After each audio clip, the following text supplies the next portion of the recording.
The last time anyone saw 10-year-old Lucas Vane alive, he was riding his blue bicycle past a rusted sign that read Elmwood Heights, population 312. That was 1,472 days ago. And today the sign has been repainted to say population 311 because the sheriff's department finally admitted what the town already knew in its bones. Lucas is never coming back. But Lucas is not the reason I am sitting in a soundproof booth at 3 in the morning whispering into a microphone that feeds into your headphones. Lucas is the door. The house is the room. And what happened inside that house on Holloway Road has been scrubbed from every database, every newspaper archive, every missing person report, except for one heavily redacted PDF that crashes your browser every time you try to open it. I found it anyway. I shouldn't have. On October 12, 2019, a routine noise complaint sent Deputy Megan Cole to 147 Holloway Road, a 2-story farmhouse that sat so far back from the road that its porch light looked like a distant star. Neighbors had reported screaming, then pounding, then something they described as wet thudding against the basement door. Deputy Cole was 32 years old, 7 years on the force, and she had handled domestic disputes, bar fights, and an attempted murder with a garden hose. None of that mattered when she walked through the front door. The body cam footage, which I had to file 3 FOIA requests to obtain, and which was pulled from the public server 6 hours after I downloaded it, shows Deputy Cole entering the foyer at 9:47 p.m. For the first 11 seconds, nothing happens. She calls out, "Sheriff's Department, anyone here?" Silence. Then her flashlight beam catches the living room wall, and this is where the footage changes from a routine wellness check to something else entirely. The wall was covered in handwriting. Not graffiti, not spray paint, sharp, deliberate, cursive, written in what lab technicians would later confirm was a mixture of black ink and human blood. The message read, "He comes up the stairs at 3:17 a.m. If you are reading this, you have less than 6 hours." Deputy Cole stopped breathing. I can hear it on the audio. That sharp hitch of someone who has just realized the door behind them did not last shut. She turned around slowly, and the camera captured the front door standing exactly as she had left it open 3 inches. But there was something else now. Something that had not been there when she entered. A child's blue bicycle leaned against the doorframe, its front wheel still spinning. The bike was identified 2 days later. It belonged to Marcus Webb, age 9, reported missing from a town 70 miles away. Marcus had disappeared 11 months earlier, and his case file contained exactly 1 photograph. Marcus on his birthday, holding a blue bicycle identical to the one now turning lazily in the October wind. Deputy Cole radioed for backup. Static answered. She tried again. More static. Then she looked down at her phone, which had full signal bars but displayed a single line of text where her home screen should have been. The basement stairs creaked 3rd from the top.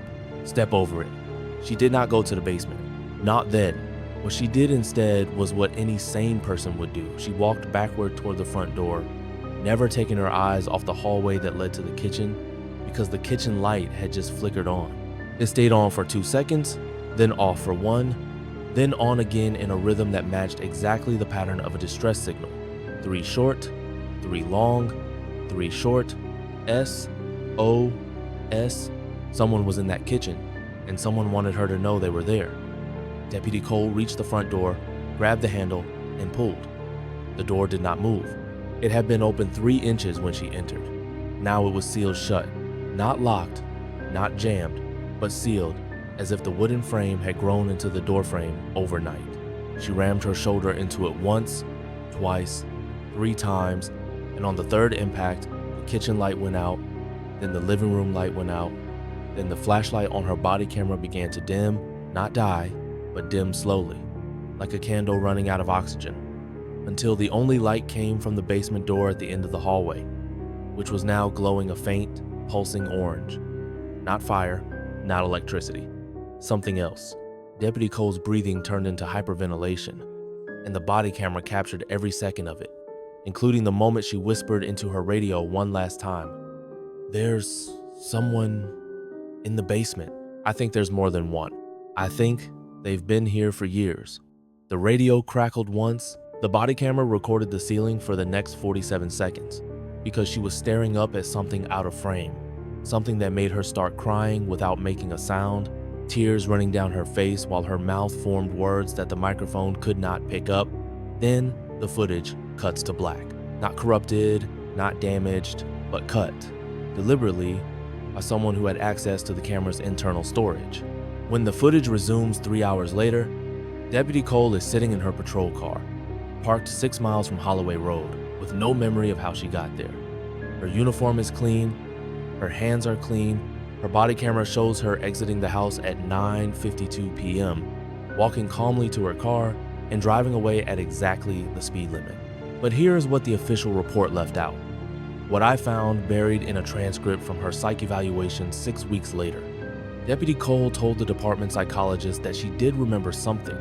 One thing, a smell. She said the basement smelled like birthday cake and bleach, like someone had tried very hard to clean up a celebration that had gone horribly wrong. And she remembered the whispering, not from the basement, but from inside her own head. A whisper that said the same phrase over and over in a voice that sounded exactly like her own mother's. "Don't go upstairs. Don't go upstairs. The bedroom door is open and he is waiting in the closet." Deputy Cole never returned to duty. She moved 3 states away, changed her name, and the last time anyone checked, she was living alone in a studio apartment with no closets, no basement, and no doors that lead anywhere except straight outside into the sunlight. But the house at 147 Holloway Road is still standing, and last week, a real estate listing appeared online for the first time in 5 years. The asking price is suspiciously low. The photos show freshly painted walls, new light fixtures, and a basement door that has been sealed shut with industrial-grade bolts. The listing description says, "Perfect family home, move-in ready, no history of violence."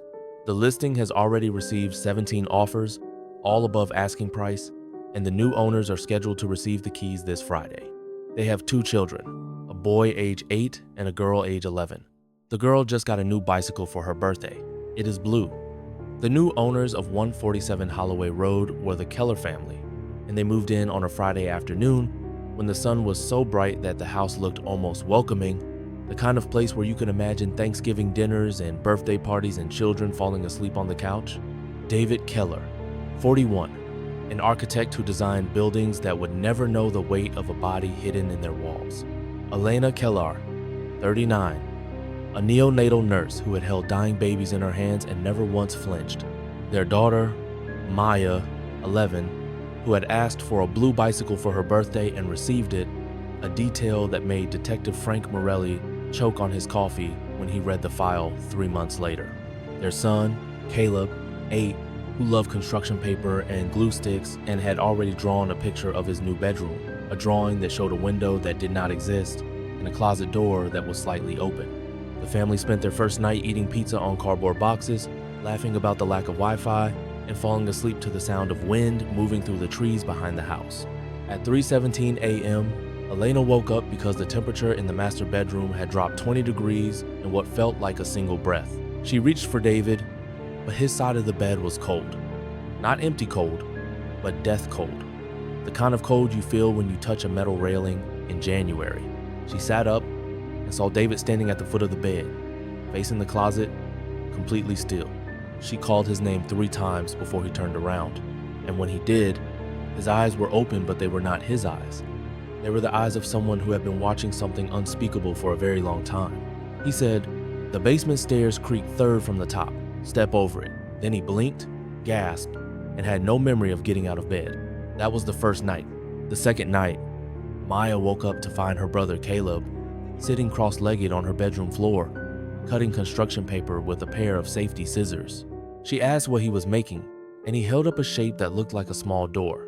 A door with a window cut out of the middle and the word *look, asterisk written in purple crayon on both sides. Maya told him to go back to bed, and Caleb smiled a smile that did not reach his eyes. A smile that belonged on a face much older and much more tired, and said, "I can't go back to bed, Maya.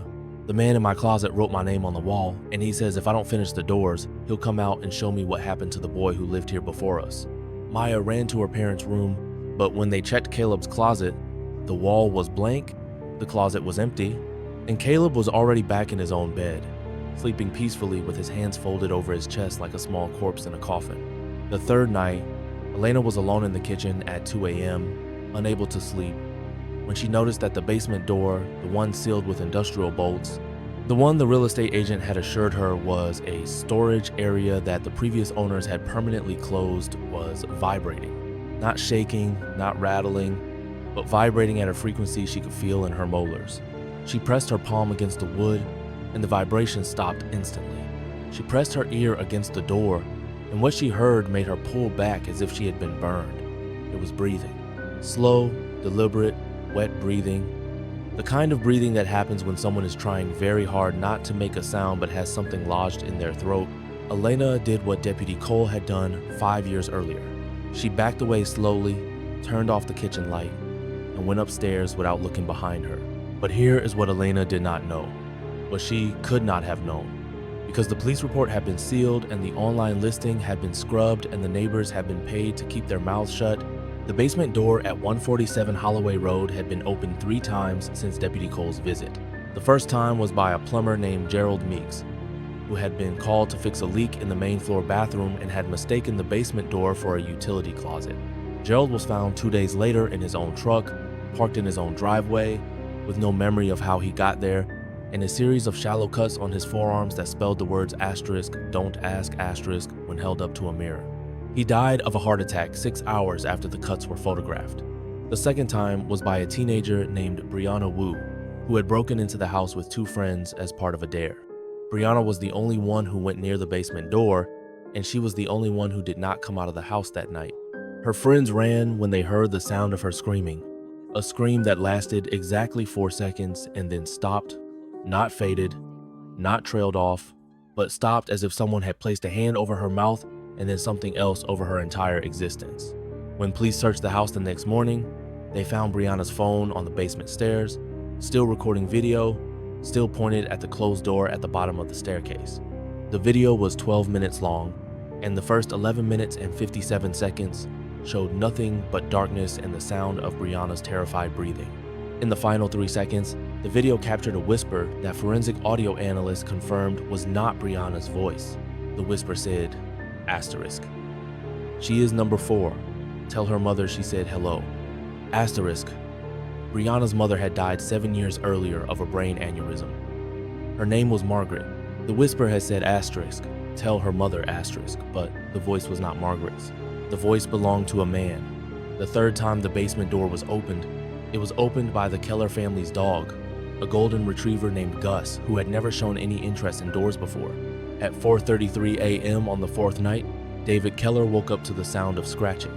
Not at the bedroom door, but at the closet door, the same closet he had been staring at when Elena found him sleepwalking. He opened the closet and found Gus inside, trembling, covered in dust, and holding something in his mouth. It was a child's shoe, small, well-worn, with a single dark stain on the toe that smelled like copper and old sugar. David turned the shoe over and found a name written on the sole in faded marker, asterisk Lucas Vane. Asterisk. That was when David Keller finally did what he should have done on day 1. He packed his family into the car, drove to a motel 30 miles away, and called the police from a phone that was not connected to the house's wiring. But the detective who answered the phone, a man named Frank Morelli, did not say what David expected him to say. He did not say, "We'll send someone right away." He did not say, "Stay away from the house." What Detective Morelli said was, "Mr. Keller, I need you to tell me exactly what you saw on the basement stairs." Not the shoe, not the door, the stairs themselves. How many steps did you see before the darkness started?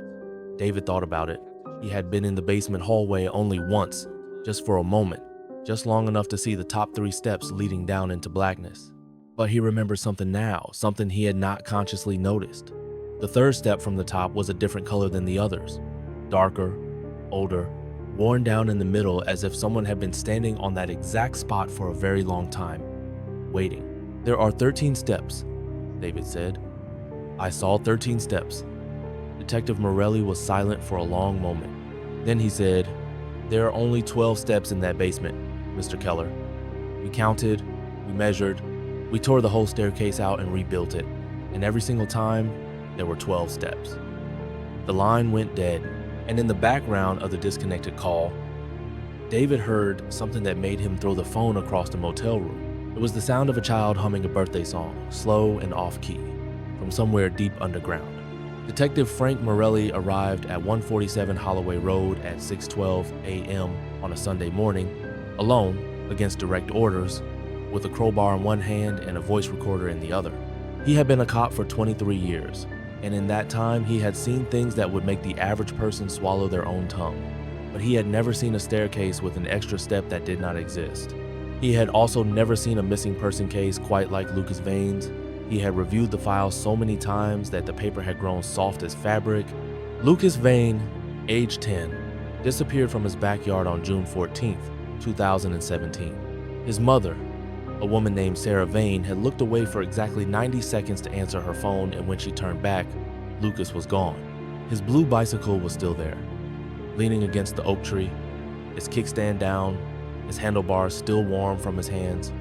Police searched the neighborhood, the woods, the highway, the abandoned motel on Route 9, and finally the house at 147 Holloway Road, because a tip had come in from a woman who swore she saw a small boy being led up the front steps by a tall man in a dark coat. That tip was never traced. The woman's name was fake, her phone number disconnected, and her voice on the 911 recording had a quality that the analyst described as amused. When officers searched 147 Holloway Road in 2017, they found nothing. No CG, no signs of struggle, no basement door, because the basement door had been walled over with fresh drywall and painted to match the rest of the hallway. The owners at the time, an elderly couple named Harold and Mabel Finch, claimed they had never used the basement, had never even known there was a basement, and had bought the house from a man who had since died of a heart attack in his own truck in his own driveway. Harold Finch died 6 months after that interview. He was found in his basement, a basement he had sworn did not exist, sitting in a rocking chair with his eyes wide open and his hands folded over a photograph of a small boy on a blue bicycle. The photograph was not Lucas Vane. It was a boy named Timothy Cross, age 8, missing since 1989. Timothy Cross's case file contained exactly one piece of evidence, a handwritten note found in his bedroom that said, asterisk, "The man in the basement has a key to my closet. He comes at 3:17 a.m. Tell mom I'm not scared anymore." Asterisk Frank Morelli stood in the kitchen of 147 Holloway Road with the morning light bleeding through the curtains and the basement door humming in front of him. The industrial bolts had been sawed off. Not by him, not by anyone in the Keller family, but by someone who had been inside the house while the Kellers slept, someone who had left a single tool behind on the kitchen counter, a pair of safety scissors, the kind children use to cut construction paper, covered in something dark and sticky. He touched the scissors, and they were warm. He looked at the basement door, and the humming stopped. He listened, and the silence that followed was not empty. It was full, packed tight with the sound of many people not breathing, many people standing completely still on the other side of a thin piece of wood, waiting for him to make the first move. Frank Morelli had a wife and 2 daughters. He had a fishing boat he had not used in 3 years, and a retirement party scheduled for next June. He had everything to lose and nothing to gain by opening that door, but he also had something else, something that had been growing in his chest since the night he listened to Deputy Cole's body camera footage and heard a child say, asterisk, "He's almost done eating," asterisk. He had a question. The question was, how many children can fit inside one basement before the floor starts to buckle? He raised the crowbar and wedged it between the door and the frame. The wood groaned like something waking up from a very long nap. He pulled, and the door swung open not outward, as he had expected, but inward, sucking a rush of cold air past his face that smelled like birthday cake and bleach, and something else, something older, something that had been decaying for decades in a dark place where light did not belong. The staircase was there, 12 steps. He counted them. 1, 2, 3, 4, 5, 6, 7, 8, 9, 10, 11, 12. But as he stared at the 12th step, the darkness below it shifted, and he saw that the 12th step was not the bottom. There was more staircase. More than 12 steps, more than 15, more steps than a house of this size could possibly contain. The stairs extended downward into a darkness that seemed to go on forever, a darkness that swallowed his flashlight beam and his voice and his courage in that order. He took one step onto the first stair, and the door slammed shut behind him. He turned, but there was no door anymore. just a wall, just a smooth surface of what looked like old wood. And scratched into that wood in letters that glowed faintly in the dark were the words, "Asterisk, you are the 9th officer to walk these stairs. The first 8 are still walking. Turn around and you will walk forever. Go forward and you will walk for an hour. Choose." Asterisk. Frank Morelli chose forward.